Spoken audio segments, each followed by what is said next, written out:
It's been a while, I'm sorry, but today I'm finally doing the video that has been requested of me, which is my Europe planning video. This is going to go through what me and Beth did before we planned our 5-week trip around Europe. So I'm going to do this into different sections. First I'm going to talk about how we chose where to go.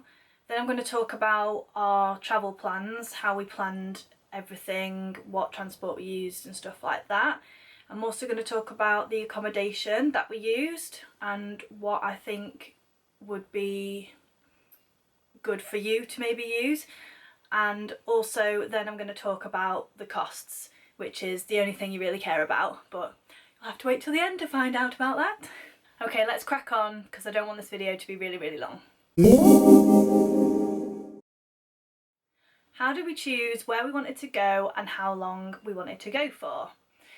We started by just looking at a map of Europe and then thinking about places we'd already been, and we also looked at what would be a good way round. Now I knew that I really wanted to go to Italy, so I've never been before and it's something that I really wanted to do. So that was the main point we wanted. We wanted to do Italy, and we also wanted to finish with somewhere warm where we can sunbathe and make a proper holiday out of it. So then we thought Croatia, so we ended up doing like an upside down U shape around Europe in the end, and we just saw which countries were in between those. We also had a look on my bucket list of things that I wanted to do and fitted those into it as well, like going to Auschwitz, eating pizza in Italy, things like that.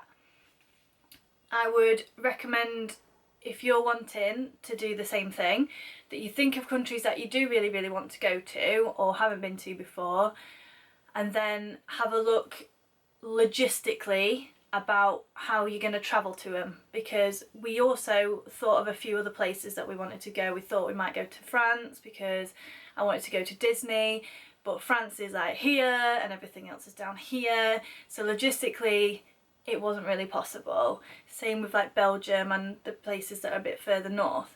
So we cut quite a few things out and we cut the trip down to a month. I would say as well, if you want to do loads and loads of places, do 2 different trips or go for longer than a month, because you aren't going to fit it all in, and you are also not going to have a good time because you're going to be cramming it in, and you're not going to have time to enjoy the places that you are in. Once you've looked at where you want to go and seen the logistics of it on a map, you're going to have to think about how you're going to travel there. We flew out first to Naples, and then we did everything else by trains and buses, and then flew home from Croatia, from Dubrovnik. So what I would say is, again, have a look at your map, have a see where things are on it, and make sure you plan things in the right order. My second tip would be, do not get a Eurail travel pass, because it will cost you so much more money than just planning it all yourself, doing buses and trains. We worked out that my rail pass would cost almost £600 because I'm over 25, and that works out to about £30 each trip that we would have to make.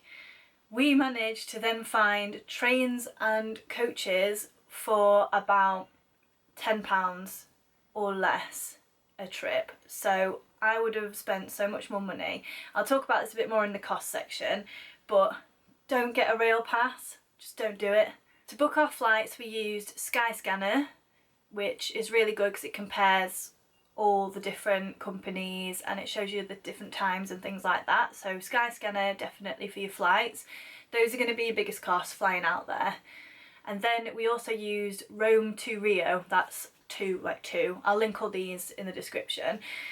That is a travel comparison site that shows you coaches and trains and also car shares across Europe and the prices of them.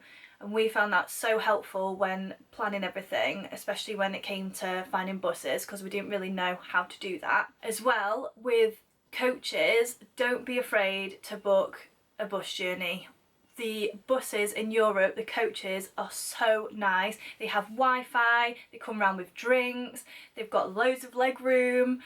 They are really, really nice, so don't worry about being sat on a bus for hours because it's quite a comfy ride. In fact, the buses were nicer than some of the trains, so don't be afraid. It's not like here where our buses are just a pile of crap.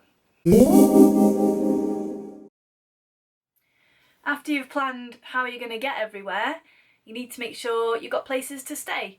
If you watch my vlogs, you'll probably notice that we stayed in hotels, and they were quite nice hotels. The way we could afford to do this was booking really far in advance and also using websites that allow you to collect free nights. So both of us travel quite a lot, so we had saved up quite a few free nights from hotels.com, and we used a lot of those to stay in the really nice places. Everywhere else, if you book far enough in advance and if you've got someone to split a room cost with, then it does make it quite a lot cheaper. I also recommend doing your bookings through websites like Quidco or cashback websites like that, because every time you book you'll get some money back eventually, a certain percentage.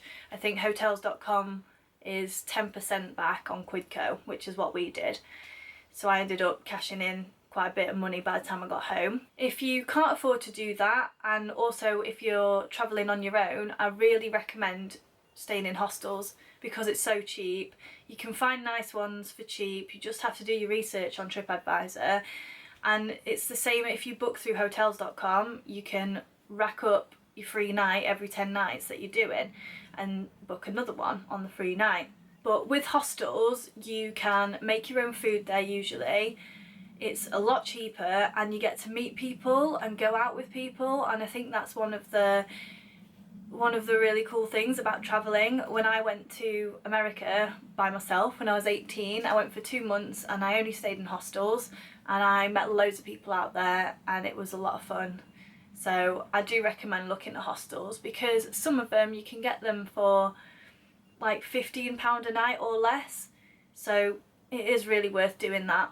It is just worth noting as well, in a lot of the European cities, if you book hotels, they add a city tax on at the end of your stay. So don't forget to research what the city tax is or how much that might be, so that you can add it into your budget if you are staying in hotels. Right, here's the bit that you've all been asking me about, and the only bit you actually care about. How much did it all cost? So I've written down a couple of breakdowns. I'm not going to break down every single cost of every single thing because it would just take too much time and be really boring. First things you got to take into account is where you're going and the exchange rate of where you're going. Some places are really expensive to stay in and some places are really cheap. For example, Switzerland is so expensive, it's crazy the amount of money that you spend there. But then you go to Poland and it is crazy cheap, like ridiculous. We would get a 2-course meal and cocktails for £16. That's £8 each for a full meal. So when you're doing your planning, maybe have a look at the exchange rates and where you're gonna get the most for your money. So our costs, to break them down, our hotels cost altogether about £300. Now, like I said, that is crazy cheap because we cashed in a lot of free nights that we had previously earned from places and booked in advance. You're probably going to be looking at a bit more than that, maybe £400, £500. But if you are booking hostels and they're going to be £10 to £20 a night, that is probably going to be roughly the same as what we spent, to be honest. Our overall travel costs were £480, so roughly about £500. That's including flights to and from. The flights are the most expensive thing. My flights nearly cost me £200, they're about £200, and then the rest was cheap trains and cheap buses that we booked really far in advance, like literally as soon as we could book them, we booked them. Spending money, I think I probably spent about £1,000, if maybe a little bit less. So that is on food, tourist things, souvenirs, the free walking tours we did, which we would tip €5, about £5 to each person. That covers all of those and all of our meals for a month. And we did eat out every day. We didn't stay in hostels, we were in hotels, so we didn't have any meals included other than a few breakfasts. So I think that's pretty good, really, to say we ate out every single day.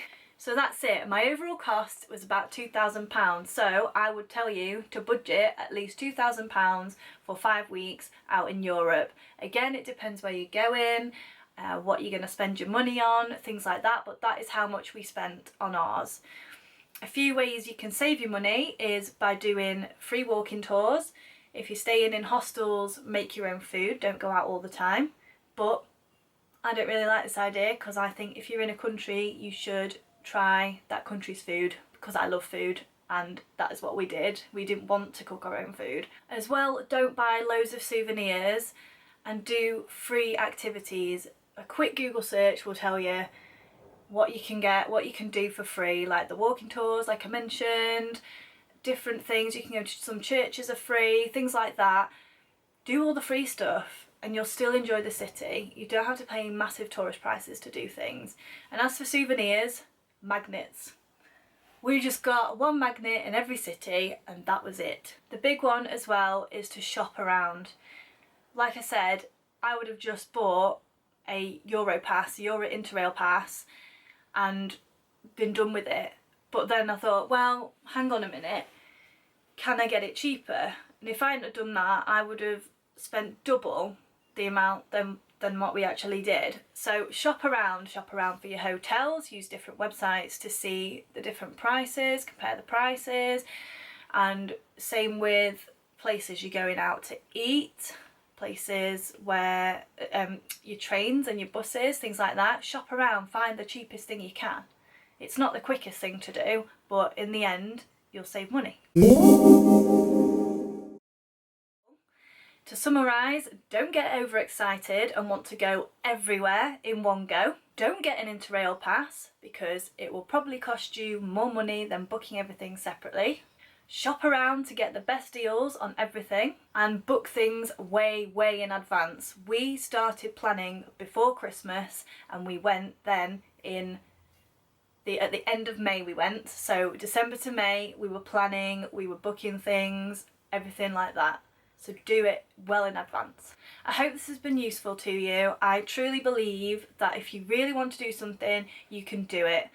I am a waitress in a restaurant and I've managed to afford to do this once in a lifetime trip. I managed to just leave for 5 weeks, do it all on a waitress's wage. So there really is no excuses. You can do it. And I've told you how to do it as cheap as you probably can. You might even be able to do it cheaper than I have, depending how tight you are.